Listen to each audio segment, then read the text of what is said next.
This is the CBC Evening News. And a very good evening to you. I'm Lisa Lord with the CBC Evening News and our top story. There was a heavy police presence at the District D Magistrates Court today. The Rock Hall St. Thomas facility was the venue for the appearance of 6 men charged with the murder of Jamal Worrell, which occurred on October 2nd. Shane Seeley was there. Scores of people gathered outside the District D court this morning under a heavy police presence to witness the court appearance of the 6 accused in the Jamal Worrell murder case. Tension was in the air outside of the courthouse, where both the family of the accused and the deceased waited to see the 6 St. Michael men charged with Worrell's death.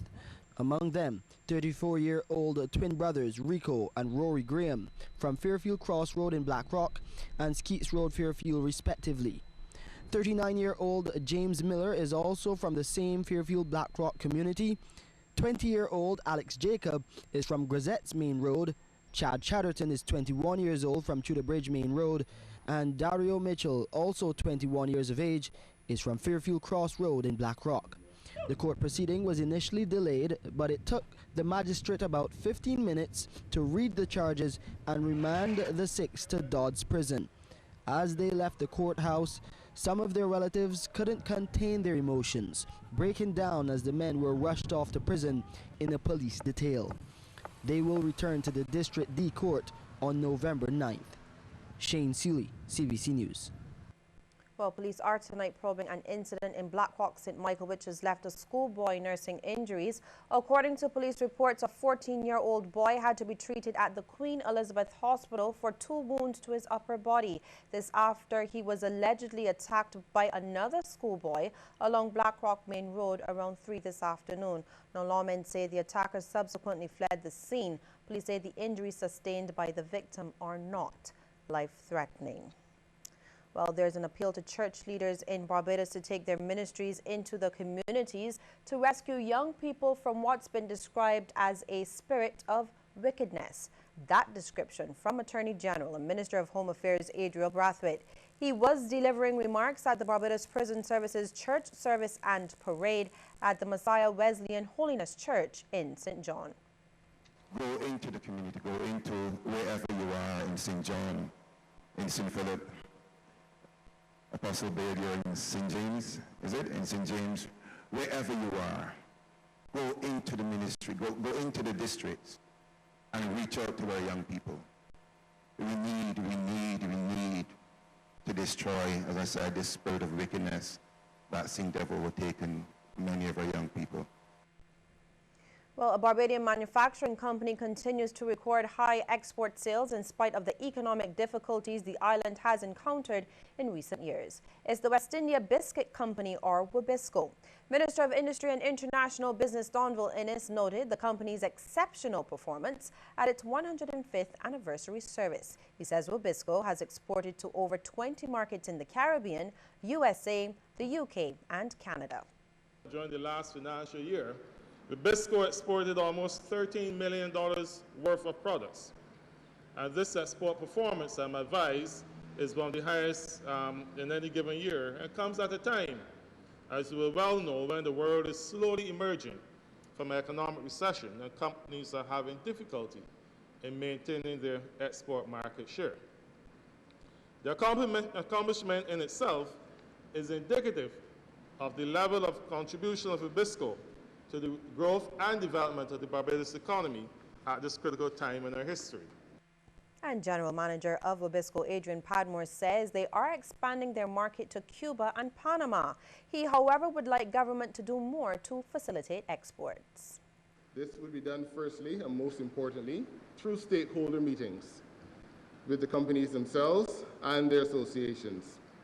We should establish a trade officer role in the embassies overseas and negotiate bilateral trade agreements with countries that we need to do business with. We should take manufacturers on the road, as the BIDC is starting to do or continuing to do, to find distributors in new markets. Manufacturers need assistance with the enormous cost of new market entry, which is very daunting, through things like income tax relief, partial reimbursement of expenses, if possible, and other creative means. The Mount Gay Great House has been extensively damaged by fire. The Barbados Fire Service responded to a blaze at the two-story structure located within the Mount Gay Distillery complex over in St. Lucie around 7:30 last night. 3 fire tenders, one from the Probin Street Bridgetown headquarters and the others from its Western St. James station, under the command of Station Officer Clarence Hines, were dispatched. The cause of the blaze is still under investigation. While Barbadians are paying less at the pump for gasoline products effective midnight, the prices of gasoline, diesel, and kerosene were all dropped. Gasoline is now being retailed at $2.97 a litre, down 22 cents. Diesel is being sold at $2.11, a saving of 9 cents, and kerosene is being sold at $1 per litre, down from $1.18 per litre. As it relates to liquefied petroleum gas, the prices of bottled gas, however, were increased. The price of the 100-pound cylinder has moved from $151.29 to $151.71, an increase of 42 cents. The 25-pound cylinder now costs 11 cents more, retailing at $43.03. The new price of the 22-pound cylinder, $38.03, an increase of 9 cents. The 20-pound cylinder was increased by 8 cents and now costs $34.57. The Barbados Association of Retired Persons, or BARP, says it is committed to ensuring the special needs of its members are kept at the forefront of policy decisions. President Ed Bushell gave the assurance during a Thanksgiving service marking its 20th anniversary at the St. George Parish Church. He paid tribute to BARP's founders and volunteers, saying the organization has grown from humble beginnings to become the largest NGO serving the 50-plus population on the island. According to Mr. Bushell, BARP has introduced several programs over the years. Although best regarded for our numerous discount programs, we're equally proud of our other programs and initiatives, such as the BARP Golden Health Medical Insurance Plan, which provides members with a unique opportunity to access medical insurance with coverage up to the age of 100. Our Personal Assistance Fund, which assists BARP members in their need. The Globe Finance and BARP Visa Credit Card, which confers significant economic benefits to our members. We're especially proud of our BARP on the Move program. And Reverend Father John Rogers says the service comes at a critical time. He notes that within the next year, BARP could be admitting into its membership the last group of persons from the pre-independence period. It's very significant because this is the group that can truly say, I know what it is to have, and I know what it is to be in need. This is the group that went through the fire in this country. You would have, well, some of you would have experienced the post-colonial period. Some of you would have experienced the period of federation and the failure thereof. And some of you would have experienced what it means to have very little. Well, more news ahead in just a moment, but first we want to get your take on this question. Does the church hold some of the solutions to the deviant behavior being exhibited by some young people? Text yes or no to short code 8111 and we'll have the results for you at the end of our news.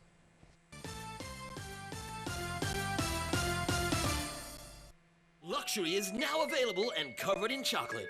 Introducing new Choc Ice from Bico, the luxury ice cream treat with real rich chocolate coating. Choc Ice is available island-wide from retail outlets, Bico Mobilers, and the Bico Direct Outlet. So indulge in luxury today with Choc Ice from Bico. Here comes a very special time of the year. You're dreaming of the colors that will be everywhere. Harris is your first choice.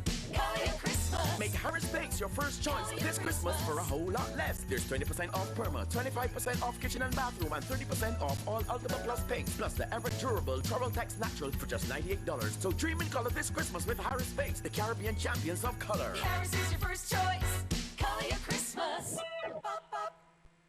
Hi, I'm Red Plastic Bag. Anyone who knows me knows I don't like cold.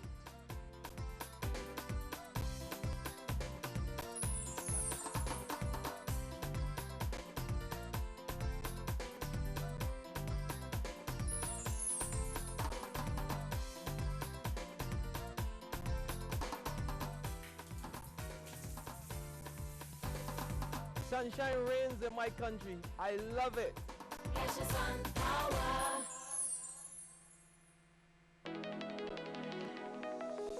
Your week just got better. Season 2 of the Tony Thorne Show. With new faces. All the way from Vincy. What's up, it's a girl, Nikita. Yeah, this is Peter Ram. This is Marvin. Yo, this is King Bubba. Against the odds, you watch the Tony Thorne Show.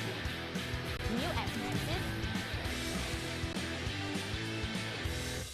And new topics.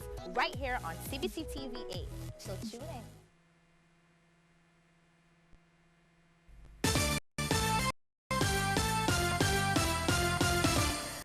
A local cardiovascular surgeon says the onset of venous disease is one that requires attention and should not be placed on the back burner. Dr. Anthony Harris believes not a lot of attention is placed on the condition, one which places a burden on the Queen Elizabeth Hospital.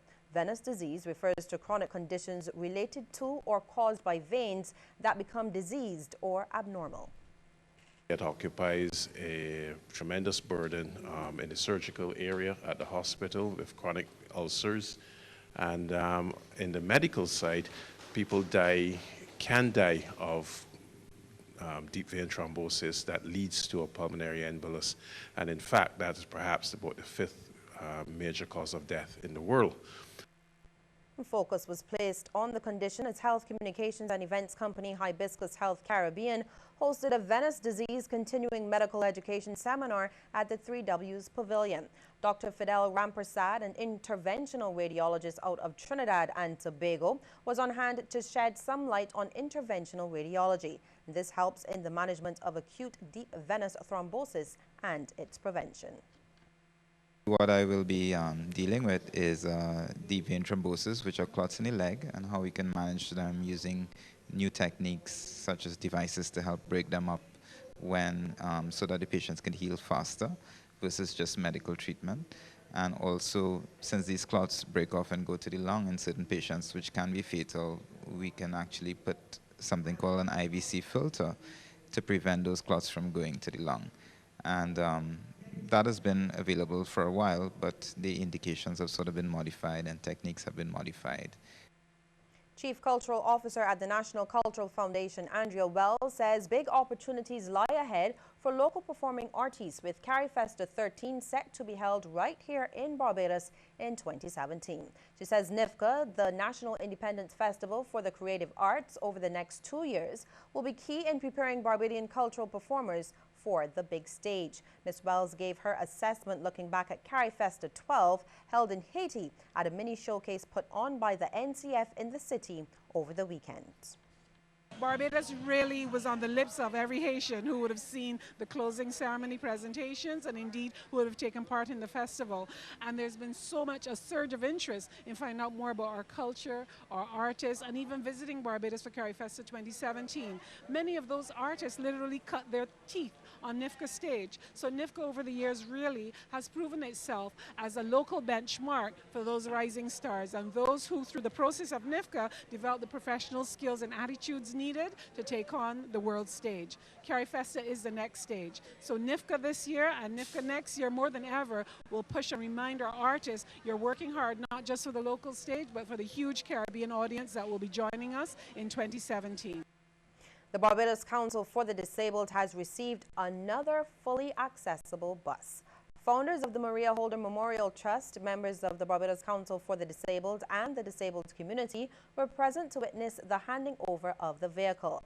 Founding member of the trust, Christopher Holder, says it will benefit many disabled locals and visitors. The bus behind me is going to benefit 15 school children with disabilities daily, 120 members of the BCD organisation with various mobility challenges, 20 members attending weekly psychotherapy, and what is, I think, rather important here is also 40 visitors with disabilities to the island, thus enabling Barbados to say that we actually cater for tourists with disabilities and allowing them to move around this beautiful island that they've come to visit. And President of the Barbados Council for the Disabled, Maria Holder Small, says such vehicles are expensive and the Council is very grateful for the donation. who are involved in the transportation service would appreciate the astronomical costs associated, including the taxes, license, and insurance. Well, still to come, a look at some of the stories making headlines across the region. But first, we want to hear from you on this question. Does the church hold some of the solutions to the deviant behavior being exhibited by some young people? Text yes or no to short code 8111. The result at the end of